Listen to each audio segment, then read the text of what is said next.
ኑሐሚን በክፍል 62 እንግዲህ ለናሆም ፍቅሯን እየገለጸችለት ነበረ።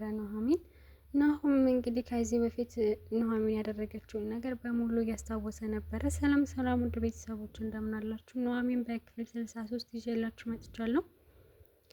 ኤርሚያስ ደግሞ ለኤሚን እውነቱን ነግሯታል ማለት ነው። ከአምራን ጋር እንደሚገናኙና እንዲሁም ከዛ ቤት የገባችው አምራን ለገንዘብ ብላ እንደሆነ እንዲሁም ደግሞ ከመጀመሪያውም እሷ ኤሚንን እንዲቀርባት እንዳደረገች ለኤሚን እውነቱን ነግሯታል ማለት ነው ኤርሚያስ።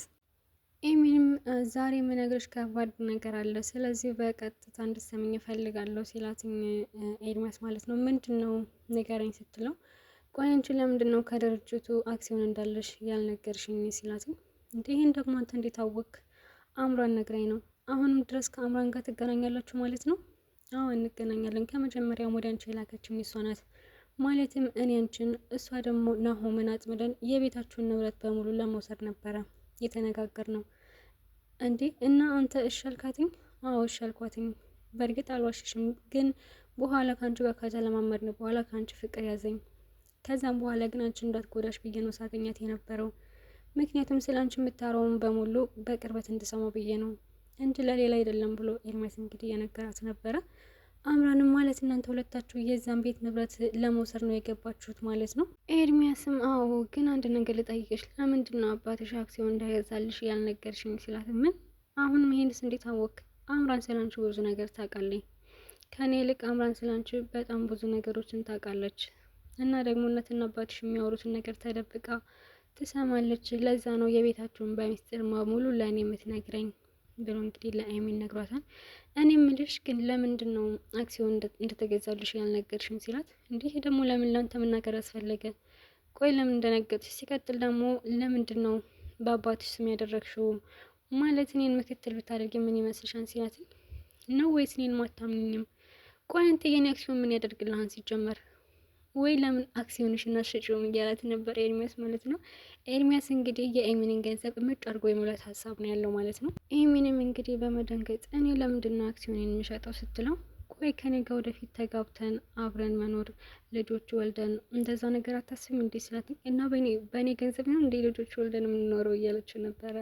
አይ እንደዛ ማለት ሳይሆን ከኔ ጋር ያለችውንም ጨማምረን የሆነ ቦታ ቤት ገዝተን ራቅ ብለን መኖር እንችላለን ብዬ ነው ሲላት፣ አይ በፍጹም አንተ ደግሞ ብዙ ችግር አለብኝ፣ አሁን ደግሞ አንተ መተህ ችግር አትሆንብኝ በማለት ነው ኤሚ የነገረችው። እንግዲህ ግልጽ ነው ማለት ነው። ኤርሚያስ ከኤሚን የሚፈልገው ገንዘብ ብቻ ነው። ገንዘቡን ካገኘው ዞሮ አያያትም ማለት ነው። ለገንዘብ እንደቀረባትም ግልጽ ነው። ግን እሷ እንዴት እንዳማስተዋለች አላቅም። እንደውም እንድታምኝ ያለው ሲላት ኤርሚያስ፣ እንዴ ስላመንኩ መስሎኝ እዚህ ያለው ስትለው፣ አይ ስላመንሽኝ ሳይሆን ስላፈቀርሽ ነው እዚህ የተገኘሽው እንጂ እኔም በፍጹም አታምኑኝም ብሎ ነግሯታል። እውነት ነው ኤርሚያስ መታመን የለበትም፣ የሚታመን ልጅም አይደለም።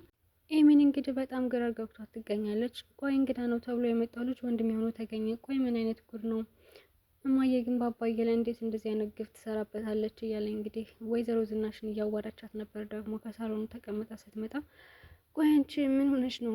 ለምንድን ነው እንደዚህ የተቀመጥሽው ተጨንቀሽ? ስትላትኝ፣ እንዴ ደግሞ አንቺ ስለ ሰው ድሮንስ እኔ ብቻዬን አይደለሁ እንዴ? አንቺ ደግሞ ሰውን ለሰው ትጨንቂያለሽ እንዴ? ሰውን ታስጨንቂያለሽ እንጂ ስትላት፣ አንቺ ምንድን ነው የምታወሪው? ምንስ ባወራ? ቆይ አንቺ እንዴት እንደዚህ ታደርጊያለሽ አባዬ ላይ ስትላትኝ፣ ምንድን ነው ያን የተረገመ ኤርሚያስ ምን ብሎሽ ነው? ሁሉን ነገር ነግሮሽ ነው ወይ ስትላት፣ አዎ ነግሮኛል። ቆይ እንዴት እንደዚህ ታደርጊያለሽ? አባዬ እኮ ላንቺ ሁልጊዜ መልካም ሰው ነው ስትላት፣ እንግዲህ ወይዘሮ ዝናሽ ማለት ነው ዝም ብላ እየሰማቻት ነበር ኤሚን እንግዲህ በወይዘሮ ዝናሽ በጣም ነው የተናደደችባት። እንደውም ይሄ ሁሉ ጭንቀት የገባሁት በአንቺ ምክንያት ነው። ለዛ የተረገመ ኤርሚያስ ዳግሞ ወንድምሽ እንደመሆኑ ለማወቅ ብለሽ የናሆምን ጸጉር ወስዶ ሰጥተሽ ነበረ እና ሚስጥሩን አልነገረሽም እንዴ? በዛ ምክንያት ለዛች የተረገመች አምራን እውነቱን ነገራት። የዚህ ቤት የዘመናት ሚስጥር በሱ ምክንያት ታወቀ። ይህ ሁሉ ምክንያት ደግሞ የአንቺ ምክንያት ነው እያለቻት ነበረ ወይዘሮ ዝናሽ። የምን ሚስጥር ነው የምታወሪው? ለምንድን ነው በቀጥታ ማትናገሪው? እያለቻት ነበረ። ይኸውልሽ የኔ ልጅ ናሆም ወንድምሽ አይደለም፣ ትክክለኛ ወንድምሽ አይደለም። ናሆም ከአመታት በፊት እንደዚህ መንገድ ላይ ወድቆ የተገኘ ልጅ ነው በማለት እንግዲህ ለኤሚን ስትነግራት፣ ኤሚን እኔ ይሄን ማመን አልችልም። ቆይ ምንድን ነው የምታወሪው ማየ? እንዴት እንደዚህ ይሆናል? እያለቻት ነበረ። ይኸውልሽ አሁን አባትሽ እኔን ሊፈታኝ ነው እና ደግሞ አክሲዮንን በሙሉ ለናሆም ሊሰጠው አስቧል። ምን? አዎ። ስለዚህ እኔ እና አንቺ ደግሞ የሆነ ነገር ማድረግ አለብን። አሁን አንቺ ከአባትሽ ጎን ነሽ ወይስ ከኔ ወገን ነሽ ስትላትኝ፣ ይሄ ደግሞ ምን አይነት ጥያቄ ነው? አባትሽ እኔን ሊፈታኝ ነው እያልኩሽ ነው። በስተ መጨረሻ የዚህ ቤት ትዳር ሊፈርስ ነው።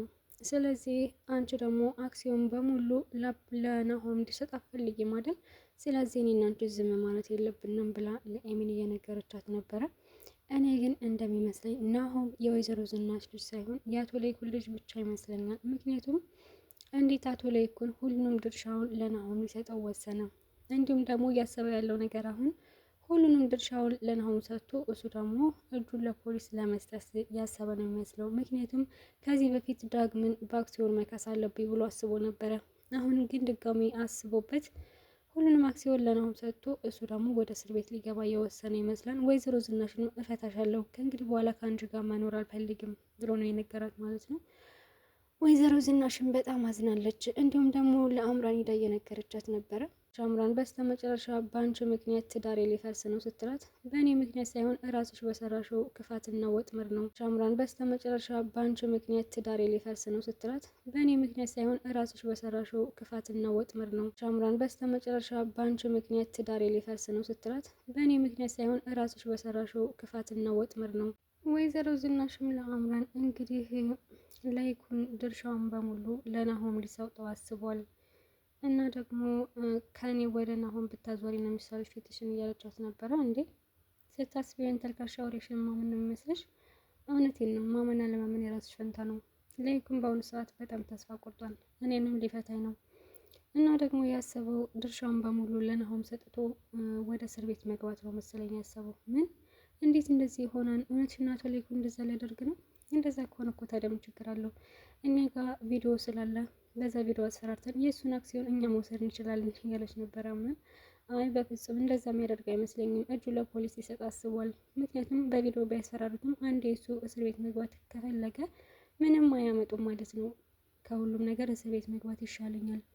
አሁን ሳስበው ሊያይኩን ነፍሰ ገዳይነቱ ምንም እያሳስበው አይደለም ነው ያለችው ወይዘሮ ዝናሽ ማለት ነው። ምክንያቱም እሱ ከዚህ በፊት በጣም እስር ቤት ብገባ ይሻለኝ ነበረ፣ የህሊና ጸጸት ሊገለኝ ነው እያለት ነበር ለወይዘሮ ዝናሽ። እሷ ግን ምንም ልትረዳው አልቻለችም ነበረ። አምራን እንግዲህ እንደዛ ከሆነማ አቶ ለይኩን ከዳግም ወደ ናሆም ፊቱን አዞረ እያልሽ ነው ያለሽው? አዎ ለዳግም የሰጠው የነበረውን አክሲዮን ትቶታል እያለቻት ነበረ። እንግዲህ ያውስ እኔ ደግሞ ከድርጅቱ ያለችን ድርሻ በጣም ትንሽ ናት ታውቂያለሽ። ስለዚህ አንቺ ደግሞ ከናሆም ጋር መሆን ትችያለሽ። አሁን ላይ ከሁሉም ሰው ይልቅ ሀብታም ሰው ናሆም ነው። ሁሉም ሀብት ያለው ናሆም ጋር ነው። ስለዚህ ወደ ናሆም ብትዞሪ ይሻልሻል ስትላትኝ ወይዘሮ ዝናሽ ማለት ነው። ኧረ እባክሽ ይህችን ተልካሻ ወሬ ያመጣው ብለሽ አሁን አክሲዮንሽን ልታስመልጭ ነው ያሰብሽው? በዚህም አልፋታሽም። ያንቺም ሆነ የናሆም አክሲዮን አይበዛብኝም፣ የሁለታቸውም ችግር የለውም። ስለዚህ ግዴታሽ ነው ታካፈኛለሽ እያለቻት ነበረ ለወይዘሮ ዝናሽ። አምራን እኔ እኮ ምንም ነገር የለኝም፣ ከድርጅቱ ያለኝ ድርሻ በጣም ትንሽ ናት። ቤቱ ደግሞ የኛ ብቻ አይደለም፣ የሌኩን እህትም አለች፣ እሷም ትካፈላለች። ስለዚህ የእኔ ነገር ይቅርብሽ፣ ምን ያደርግልሻል? እዛው ናሆምን እንደጀመርሽ ከናሆም ጋር እንግዲህ ሀብትሽን ተካፋይ ብላታለች ወይዘሮ ዝናሽ ማለት ነው ለአምራን። አምራንም እንግዲህ ቆይ አንቺ ለምንድን ነው ሁሉ ነገር ለእኔ የምትነግሪኝ ስትላትኝ፣ ብቻ እንግዲህ እውነቱን እየነገርኩሽ ነው፣ ማመን ያለማመን ያንቺ ፈንታ ነው ብላ ነው ወይዘሮ ዝናሽ ትታት ሄደችው ማለት ነው። ለናሆም ደግሞ አምራን ደውላለች ነበረ። ናሆም እና ኑሐሚን ደግሞ እንግዲህ በጣም ጥሩ ሁኔታ ላይ ይገኛሉ። ኑሐሚን ለእህቷ የኑሐሚን እህት ማለት ነው፣ እንደው ናሆም እና አንቺ ግን እንዴት ናቸው? ስትመጡ እያያችሁ ነበር፣ ደግሞ መተፋፈር ጀምራችኋል እያለቻት ነበረ። እንደው ናሆም ትላንትና ከደረጃ ቁጭ ብሎ እንደዛ ተግዞ ሳየው አንጀቴን ነው ብለኝ። ማለትም ሁሉ ሰው እንደው እንዲሁ ስታዩ ከላይ ጤነኛ ይመስላል እንጂ ሁሉም በውስጡ የደበቀው ምስጢር አለ እያለቻት ነበረ። እንደው ትናንትና የተፈጠረውን አላየሽም? ብታይ እኮ ደርሼን የተመለስኩት እያለቻት ነበረ ኑሐሚን ማለት ነው። ላቱ እንዴት የት ነው ደርሰሽ የተመለስሽው? ወይ አንቺ ደግሞ ምን ጫለልሽም? እንግዲህ ናሆም ጋር ነበር ነው እና ደግሞ እኔም ሳላስበው ወደ እሱ እየቀረብኩ ነበር፣ ግን እኔ ብቻ አይደለሁም እሱ እየቀረበኝ ነበረ እያለኝ እንግዲህ እየነገረቻት ነበረ። አይ ብቻ ጥሩ ነው እያለ እየሳቀችባቸው ነበር። እና ደግሞ እበቱ መጠፍጠፍ ታይሆን የጠፈጥፋለሁ እና እንዴ ምንድን ነው ማለት? እኔም እኮ ድሮ የነበርኩበት ነው። ሰው እኮ ማለት ብትኖሪበትም ከኩበት ወደ ኮምፒውተር ተዘዋውረሻን ብዬ ነው ስትላት፣ እኮ ሰው እኮ መሰረቱን አይረሳም። አሁን ያለሁበት ሁኔታ ጥሩ ቢሆንም ግን መሰረት መቼም አልረሳም እያለች ኑሃሚን ለእህቷ እየነገረቻት ነበረ። ናሆም ጋር ደግሞ ስለ አንዳንድ ነገሮች እያወሩ ነበር። እንዴት ወደ ገጠር እዚህ ጋር መምጣቴ ወደ ገጠር መምጣቴ በጣም ደስ ይላል። ጥሩ ጊዜ ነው ያሳለፍነው። እንደው እዚሁ ብኖርኝ እንኳን ደስ ይለኝ ነበረ እያለት ነበር ለኑሃሚን። እና ለምን አንዲቷን አታገባም እንዴ? እኔ ጠልፌ ነው ወይስ ተተናኩዬ ነው የማገባው? አንተን የመሰለ ሸበላ እንግዲህ ተተናኩላ ልታገባ ትችላለች እያለችው ነበረ ኑሃሚን። እኔ ምልህ እንደው ቢያንስ እጮኛ እንኳን አትናፍቅም ወይ ስትለው እንግዲህ አምራን ደውላለች ማለት ነው። ቆይ አንተ እንደዚህ የምትናፈቀውና እንደዚህ የጠፋኸውን ለምንድን ነው ስትለው አለው ደህና ነኝ አምራን እንዴት ነሽ እያላት ነበረ። ደህና ነኝ ይኸው ባንተ ናፍቆት ለሞት ነው። ግን እኮ አንቺም ናፍቀሽኛል ነው የሚባለው ስትለው ለናሆም ይልቅ ከሱ ምን አዲስ ነገር አለ? ነገ ልመጣ ነው እያላት ነበረ። አይ ምንም ነገር የለም ስትመጣ ትደርስበታለህ። እና ደግሞ ምንድን ነው ጣል ጣል አደረግከኝ? ለነገሩ ከሱ አንድ ተናገኘህ እንዴ? ከዚህ ሚዛን የሄድከው ስትለው ናሆም እንግዲህ እንደውም ኑሃሚን እንዴት ናትኝ? ስልኩን ልዘጋው ነው አምራን ብሎ ነው እንግዲህ ስልኩን የዘጋባት ማለት ነው። ናሆም ተናዶ ቆይ ምንድን ነው ጭራሽ ደግሞ ስልክ ዘጋህብኝ ከኔ ላይ? ቆይ እሰራልሃለሁ። አንተማ እውነትም ያቺ ናት ያለችው እውነት ይሁን እንጂ አንዴ በእኔ ቁጥጥር ውስጥ ስለገባ ምንም አታመጣም። ሀብትህን ሁሉ ሙልጭ አድርጌ ነው የምበላብህ እያለችው ነበረ። ኑሃሚንም ቆይ ለምንድን ነው እንደዚህ ተናደድ ስልክ የዘጋህባት ስትለው አይ ዝም በያቴ ናፍቀኛ ምናምን ነው የምትለው ሲላትኝ ቆይ ናሆም ግን ከዚህ ወደ ከተማ ስትሄድ ማለት ነው የልጁን ነገር ማጣራት አለብህ። እና ደግሞ መቼስ ልጁ ወረደ የተባለበትን ሆስፒታል ታውቀዋለሁ? አዎ እሱንማ በደንብ አውቀዋለሁ። ያው ወይዘሮ ዝናሽ ስትል አይ ኑሃሚን ይሄን ነገር እኮ ብዙ ጊዜ የተነጋገርንበት ነው፣ ግን ችግር የለውም እኔ ከሄድኩ በኋላ ሁሉን ነገር አጣራለሁ ብሏል ናሆም ማለት ነው።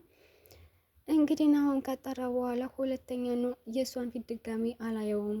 ማለትም እሷ እውነትም ዋሽታይ ከሆነ እናቴን ዝም ብላ ከሆነ የወነጀለቻትኝ ሁለተኛ እሷን ላፈቅራት አልችልም፣ ከህይወቴ ነው ማስወጣትኝ ብሎ ለኑሃሚን እየነገራት ነበረ። ኑሃሚንም በጣም ነው ደስ ያላትኝ። ይኸውልህ ናሆም እንደውም አንተ ለአምራን ጋር መቀጠል ከፈለግ ችግር የለውም፣ እኔ እንደሆነ ፍቅሬን አምቄ መኖር እችላለሁ፣ ከነ ህመሜ መቀጠል እችላለሁ፣ አምራን ምርጫ ከሆነች እያለችው ነበረ። እሱን እንግዲህ እናያለን ምን እንደሚሆን ከዛ ከሄድኩ በኋላ ነው ማሳወቅሽ። ሲጀመር ናሆም ለአምራን ያለው ነገር አብቅቷል ማለት ነው። በተለይ ደግሞ አምራን እየዋሸችው እንደነበረ ካወቀ እንደው ሁለተኛ ካጠገቡ አትደርስም፣ እሱም አያስደርሳትም ማለት ነው። እንደው ግን ገንዘቡን የት እያመጣችው ነው ቤት የተከራየችው ስትለው ኑሃሚን እኔ እንጃ አባዬም ብር እየሰጣት ነው ወይ ስለው አረን ያልሰጠዋትም ጭራሽኑ ከቤት መኖሯን ሁሉ ረስቸዋለሁ ነው ያለኝ። ግን እኔ የምጠረጥረው ነገር አለ። እንዴት አምራን በዚህ ልክ ማየ ትፈራታለች? ማለት ሁል ጊዜ በደወለች ቁጥር ከዛች ጭራቅራቅ የኔን ህይወት እንዳበላሸችው ያንተንም ህይወት እንዳታበላሽብ ነው የምትለኝ። እና ደግሞ እማዬ ጋ የሆነ ነገር ያላቸው ይመስለኛል ብሎ ነው እንግዲህ ለኑሃሚን የነገራት። ሌላ ትልቅ ሚስጥር ያለ ነው ይመስለኝ። አሁን ትክክለኛውን ነገር እያሰበ ነው። ብቻ የተደበቀ ሚስጥር እንዳለ ያህል ይሰማኛል ብሏል። ወደ ከተማ ሲሄድ እንግዲህ ወላጆቹ እንዳልሆኑ ያውቃል። አምራንም እየዋሸችው እንደሆነ ያውቃል ማለት ነው። እስካሁን ድረስ አምራንን ጠርጥሯት አያውቅም ነበረ። እሷ የምትለውን ነገር ብቻ ነበር ሲሰማ የነበረው። አሁን ግን ኑሃሚን ግን ብልጥ ናት ማለት ነው። ለስራ ብላ ገጠር ወስዳ በዛውም ተለማመዱ ከኑሃሚን ጋር ማለት ነው። ናሆምና ኑሃሚን ቅርበታቸው በጣም ጥሩ ሆኗል። እንደውም እየቀረብኩ ሲመጣ ይበልጥ እያፈቀርኩት ነው ያለችው ኑሃሚንም። በእርግጥ ለስራ ነው ወደ ገጠር ያመጡት፣ ቢሆንም ግን ለነሱ ጥሩ ሆኗል ማለት ነው። ዳግም ወደ ከተማ ስለተመለሰላቸው ያሉት ናሆምና ኑሃሚን ብቻ ናቸው። አምራንም እንግዲህ አንቺ ኑሃሚን ግን እሰራልሻለሁ ያለች ነው። በስተመጨረሻ ዞሮ ናሆም የኑሃሚን ነው የሚሆነው። ዳግም ናሆምና ኑሃሚን አንድ ላይ በመሆናቸው ደስተኛ ሊሆን አይችልም። ግን እሷ ኑሃሚን ካልወደደችው ምንም ማድረግ አይቻልም ማለት ነው። እንግዲህ ውዶችዬ በክፍል 63 ይሄንን ይመስላል።